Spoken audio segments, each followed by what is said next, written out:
in the village. He was screaming from his box. Music today is everywhere. No need to label it. If it's good, we'll play it. That's why we got Living in the 90s. 2.5 hours of the coolest songs on 2 CDs and 2 cassettes. Check it out. Downtown, you up. Look at this talent. This guy's a genius, talented. If you get a chance, look for his band on Conan. It's the worst garage band you ever heard. The walls come crumbling down, yeah, the walls. He's the worst guitar player. Come crumbling, yeah. You'll be amazed at who you'll find on Living in the 90s. They're sex symbols. It's crumbling.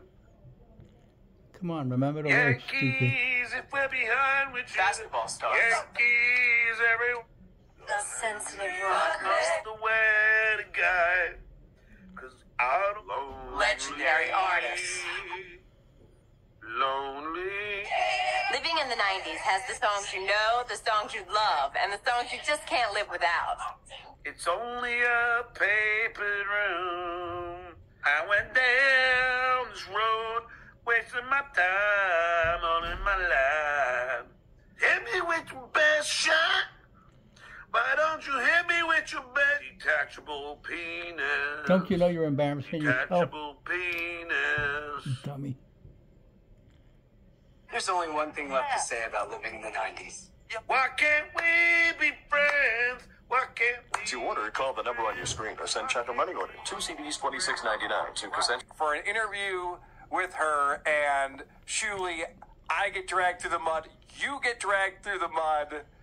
Somebody sent me a message and they go, all he talks about is you and Kevin. And I'm going, who the fuck is Kevin? So, all right, let's talk about this. They starts off, John's talking about he had a date the night before. He's down in Florida. He had a date the night before with a 60-year-old woman. The double verse. I don't know what happened to that Vietnamese girlfriend he had. Remember that? Yeah. That was short-lived. He was all proud of himself. The fact that someone like me would have such an obsession with stuttering John. I will say, have you ever seen such a scary obsession with one person in your life? I don't really understand the obsession with you. Well, some parts of me do. Okay, because you're so goofball. I know that. I mean, I gotta tell you, there's a curious. People love to watch. Lovers. No, I think it's more they're waiting to see you crash and fucking burn. I mean, there's this genuine. People love to watch the car crash. You're like the car swerving on the wrong side of the traffic. And everybody's stopping to wait and see when you fucking do a head-on collision with a tractor. That's basically... All right, I want to point out, have you ever seen someone obsessed with someone like this? Monique's entire career is based on the Howard Stern show, and Howard Stern specifically, she does a show every week about Howard Stern. She's like, I don't get it either, John. I don't know. These people are obsessed. That's why you're there. They are human GPS for everything Howard's life is attached to. Like, they know where his daughters live. They know what they do. They know, it's psychotic. And to sit here and she's like, they want to see you crash and burn. You're one of them. Yes. What are you talking about, they? You have him on. Front row seat for this.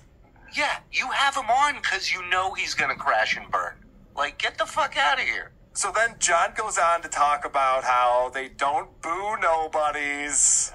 Fucking loves that line for whatever reason. He just can't stop. He can't stop saying the same shit over and over again. Sorry, that's not true at all because Vic got booed quite heavily at live shows. So absolutely nobody's do get booed. He brings up a very good point. There were 2 shows that we did in Nashville on Saturday, and I believe she got booed at both of them. they don't moo nobodies. All right, so John wants to get in about me right away. He interrupts Monique to talk about me right away. I don't have a problem with all of that. But I'll tell you what I do have a problem with. If I could just, because I don't really give a fuck. I'm going to say whatever I want. Is this guy, and I always give you whatever. Kevin from Why Do We Podcast? This His show name is that Carl, stupid. And I've never watched their show. okay, but First off, because we're going to talk about this a lot, so I might as well just address it right now. His friend Tony Michaels decided to call me Kevin from Why Do We Podcast, and John has latched on this like it's his joke. He's so proud of this. Because he doesn't write jokes. He's never written a joke. This is now his joke because he's taking it. And like every joke he takes from some place or something, he milks it dry and buries it into the ground. Yeah, he ruins it. He says it over and over and over again, as if like I'm going to be offended because he calls me Kevin. Oh man, John's really burning me good. Wow. What a shot! Yeah. And I've never watched their show. okay, but they do a show that is dedicated to me. 45 minutes every single show. That's fine. I don't really care. Hate on me all you want. I don't care. Is he posts the audio? That's my content, and he posts that as if it's his own and charges money. He didn't. Bullshit! Do I post that as if it's my own? I would never, ever do that, John. I wouldn't be where I am today if I was posting your material as if it were my own. Hey, check out this book I wrote about me being on Howard Stern show. Isn't that Cedric John's book? No, it's mine, I swear. I just go in and change the name. Of Monique, and he goes, look, I'm just going to say whatever I want to say, as if he's under oath at some Senate hearing and he's going off book. It doesn't bother me. None of this bothers me. I'm bigger than this. Yep. And then it's all he can talk about. It is phenomenal. Yeah, he goes back and forth throughout this is almost an hour and a half. He goes back and forth between I don't care and Carlo has got some problems ahead for him. And here's what you should care about, John. The fact that you are providing enough content to do 45 minutes a week on Times 10 different shows at least. Actually, we're going to start doing 2 shows a week starting in June because I can't get to all this shit. Cowards, anonymous cowards who really have no life. Okay, here's what Jerry says. I'm going to put it up on the screen here. The trolls have deep pockets. We would double John's income if he didn't block us. Yeah, okay. All right, Look, can I just again remind everyone, this guy's got all the time in the world, nothing but time, and this is the camera angle he decided to do this fucking dumb interview. I'll put the light on my bald spot. He prepares this will be for fine. nothing. Yeah, they're committing lazy jihad stupid on my content wall. Unreal. Hey guys, am I still mumbling? The best is that Jerry Winters, who Podcast Hitman murdered over a year ago, is the person putting in $10 and it's a photo of Podcast Hitman. These trolls are like, it's like these it's like Inception. There's layers. I go to, calling me the dabbler. God bless him, Monique. Do you really think I can't? It's like, look. Listen, I jerk off to Asian lesbians. The dabbler I just think is funny. And it rocks your world and floats your boat. Right, I know, he always gets these things confused. We're going to chew the shit about the dabbler. He's got a water brain. He's been screaming like Lenny Bruce during his trial, and he's going, do you think I care, Monique? Really? Yeah. Do you think any of this bothers me? It's been 3 hours and 45 minutes that I've been talking about it, but I don't care. I don't really care about the trolls. So at this point of the show, his voice has changed. Monique starts asking him the questions that we need answered. As it is like. And this is how John handles that. You motherfucker. I cannot believe you're not answering my questions. All right. Number 3. Are you or are you not a substitute teacher? Yes or fucking no? That won't do either. What the fuck does that mean? It means I'm not that addressing won't do. I'm not addressing these things. Does that mean yes? I plead the Does that fifth. mean that? Does that I mean shall not yes because confirm you're or not deny addressing it? anything that you're asking. Everybody knows you're a I shall not substitute confirm teacher. or deny any of the questioning, Plus you're an any of Uber the line driver. of questioning that you're going down. I don't have an obligation to answer to what these people on Dabblers, on Reddit conjure up. I think you just answered the question. And also conjured up. There's photographic evidence. There's students who are tweeting about you being in their classroom. What do you mean we conjured it up? Like, you're obviously a substitute teacher. It's fine. Who cares? I can neither confirm nor deny my moonlighting as a teacher of substitutions. I have a poster of the element charts in my house. It's a coincidence. I tell you. I mean, Jesus Christ, man! Talk about guilty without saying guilty. And then he's like, he's such a dick. He's like, you come on this show, you're doing this interview, and if I'm Monique, I go, well, get the fuck out of here then. Go fuck yourself, you know? This is not a hard question. Are you a substitute teacher or not? Like, just yes or no? Yeah. This question is coming from the host of the show, so have some respect for the show that you're on, and answer it. Yeah. Why not? And what does it matter? What does it matter? Lean into it. It takes the power out of their hands. He's a big old coward. He pretty much confirms that he is a substitute teacher, which is the dumbest thing he could have done. Like, why would he just be like, yeah, I've done some substitute teaching? You cut the ending of this where he told her to stay after the class. He wanted to Yeah, back to the angle of his video. It's like you're being punished. And you will be going to the principal's office. I mean, sleep with the fishes. What does it matter if the answer is yes? If the answer is yes, I do some substitute teaching as something to do. It's a great way to meet women, or I like being around kids and jerking off in the room. Like, whatever the answer is, there's no way it's worse than like what we are 100 feet away. It's a long story. Yeah, we don't know. They just all start looking at Does anybody know what John does here? And he goes, yeah, let's get him out by the end of today. That'd be great. And NBC was like, all right, Jimmy, you're taking over the show. You have an unlimited budget. Hire whoever you want. And he's like, yeah, but not him. It's not a good idea. Yeah. So John goes on to explain that he did have jobs after the Tonight Show. And he even brings up the Kareem Abdul-Jabbar roast, to which Monique is like, John, no one knows about that. That's not a thing. That's not a job. Not even you go, I had some work here and there. That's what you don't, because once you get into details, it's going to get embarrassing. Well, right, because he brings up Stephanie Miller. On Stephanie Miller show. Holy shit, there was a person, I'm sorry I'm blanking on the name, but somebody put together this amazing video that's in Dabblers Anonymous where John's talking about all the jobs he's had since the Tonight Show, because there's this other writing gig he had, I forget what the name of that was, but literally... I gotta see this. Literally, so what he does, what this person did is they put together him saying what job he had and then showing him performing that job. Oh, I gotta see. So he's talking about this writing gig he had, and the bit that he came up with was he put a dollar bill on a fishing line, and people were trying to pick it up, and he's like pulling it away from him, going, ha ha! Whoa. It's the dumbest thing. I mean, it's so lame. 6th grade. And that's like what he contributed to that. All right, guys, that's lunch. We're going to come back with Pull My Finger after lunch, all right?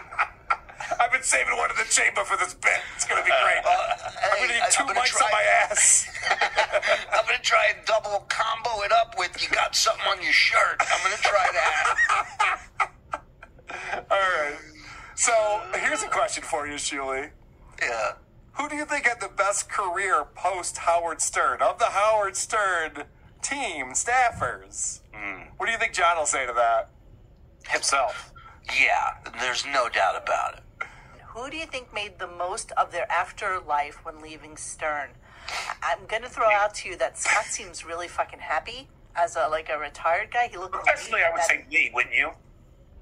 Oh, my God. John immediately, of course it was me. Well, Billy West is doing pretty well. You couldn't finish your fucking sentence. I know, John just immediately. Put your fucking eyebrows down, you cunt. And the other one. What a fucking asshole. What a dick. I give credit to Monique because she knows how he's going to answer these questions. That's why she's doing it. Well, and that's why it bugs you when she says stuff. These people just want to see you crash and burn. Yeah. But I'm your friend. I like you. She's manipulating him, but she does a good job of it. It's easy to do. John's a fucking moron. So he's totally falling for it. I think I did the best career. Wouldn't you agree with me, Monique? No, because you're sitting there talking to Monique. That is... right there, a red light that should be flashing in your mind. I substitute taught Miss Stewart's English class for 6 weeks. And I don't want to brag. Let's see Jackie the Joke Bat do that. The best substitute to pay it see. I don't want to brag. He's amazing. All right. So now they start talking about Jackie And of course, John has to talk about Jackie's health issues. Again, he cannot stop himself from talking about this. Cannot learn. Crow's just rolling over in his tells grave. me about it, but it's not only Steve. Jackie's documentary, Jackie, the Joke Man, was shot by this guy, Ian Carr. Ian told me about Jackie having a seizure before Grillo did. So if Jackie wanted to be mad at Grillo, be mad at Ian. But Jackie doesn't even hear my show, just hears from trolls, probably. Senator John and Grillo were goofing on you, having a stroke or whatever. We weren't goofing on him. We care about the man. I'll always love Jackie. Yeah, I knew he had a seizure. I never said a word about it because I was really feeling bad about it. You just did! You literally did. No, fucking Yentas over here talking about everybody's health. Shouldn't have said a word about it. Drop on my board. Of course, just going, oh, Jesus! Like, every time he brings up Jackie's health problems, it's like, John, that's the problem! How are you not figuring this out? But each time it's different because he finds another name to throw, to hold down Underwood. Ian Carr, Jackie's good friend, he told me. Yeah. And it's just like, I bet Ian's sitting there going, thanks, pal. I really appreciate you getting this out on Radio Gunk, where it needs to live and breathe. But no one's going to fucking see it, so. Including Scott the engineer. And I imagine Scott's girlfriend, too. So it was an intimate night with Stuttering John. An intimate evening with Stuttering John. A lot of ladies. They really, they pay. Metallica plays on the Apollo or something. It's like, this is like a fun chance to be in a small group and witness this. Intimate. Doesn't come along. Intimate's night at the Apollo with the Stuttering John. So tonight, I'm not only going to tell the joke, I'm going to tell the story behind the joke. It's fucking Bruce Shitstain. Yeah. So by the way, he would sell out that show if he legit said, "I'm doing a show at X venue, and I'm going to be telling jokes and giving the background to each joke." Forget it. Would sell out. One better. The background's all the same. One better. Live beer on the balcony. I swear to God, if he just decided, I'm going to do beer on the balcony in a theater. I'm front row, first of all. I'm buying tickets for all of us. Listen, Kevin. And Carl's passed out in the first 10 minutes. Kevin, you gotta take this up a notch, and you gotta make a plea to right now because he's gonna watch this, and you gotta say to John, listen, Kevin does something you can't do, John. He makes money at this, so you want to start making some fucking money. Hitch your fucking wagon to this horse right here that hosts this fucking show, all right? And make some goddamn money. Dude. And lean into your stupidity. Let me ask you this, Shuli. All right, so we do a double bill. Yeah. Does Beer on the Balcony open for WATP, or is it the other way around? Oh, no. No, you got to close. Beer on the Balcony is the feature. No, you got to close with Beer on the Balcony. I just find it amazing that people get so many... I mean, that guy Kevin on fucking, Why Do I Podcast? That guy gets $10,000 a month money. Why Do I Podcast? Fuck you, Kevin. For peddling hate that guy. on me. He's making more money from his podcast than I am. It's cool. Everybody makes more money talking about you than you do. When you threaten to break someone's legs, that's not hate, right? No, I know what he's trying to make it hate. By the way, I think they're on volume 2 or 3 of Why We Hate Shuli shows on Radio Gunk. But literally, I think the word hate is the title in every show.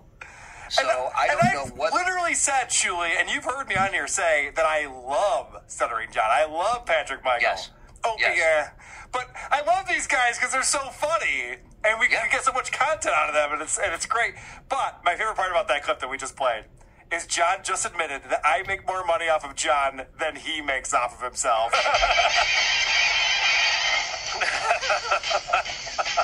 It